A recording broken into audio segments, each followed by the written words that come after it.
Director, regarding po sa CCTV, okay lang po ba pakwento? Kasi we heard, dalawa lang po atang NBI agents. Dalawa lang. Opo. Chinek ko na.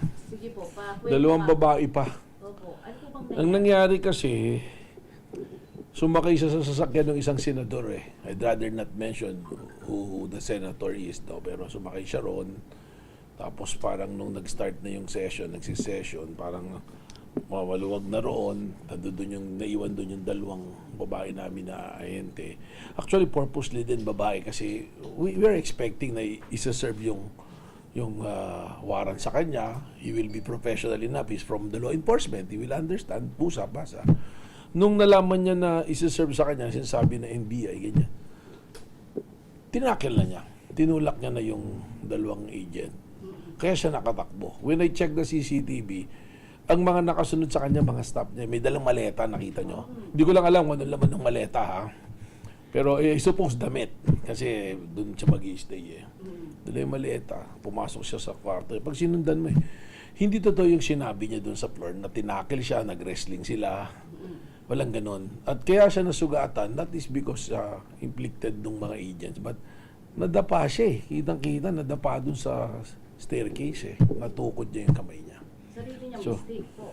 Well, I will not call it a mistake kasi tumatakbo siya. He's literally evading arrest. You know?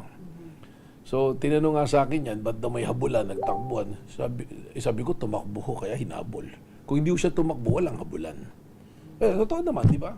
So, as you mentioned, sir, dating law enforcer. Yes. Senator Bato. Yes. So, nagulat po ba kayo, sir, nung nakita mo na sa CCTV na nagulat ako. It's not the behavior of somebody who has a background of law enforcement.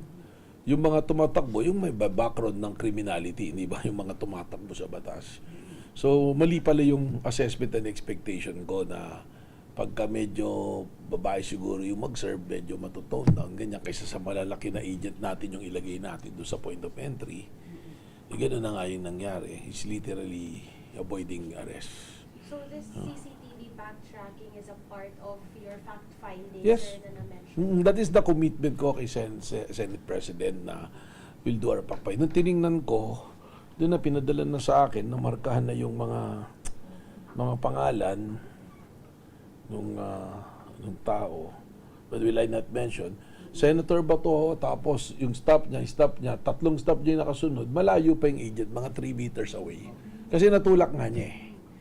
So, nung inaabol siya, natulak nga niya. Is there a possibility na may iba pang CCTV na nakipag-wrestling siya? Wala ako nakita so far. Wala ako nakita. Opo, sa parking, di ba? Oo. Diretso na po doon? Diretso na siya. Doon sa parking sa Senator's entrance, takbo siya sa staircase. Tapos parang umakyat diretso sa office niya, naglock ng office niya. parang malinaw lang, sir, balikan ko lang yung sinabi mo.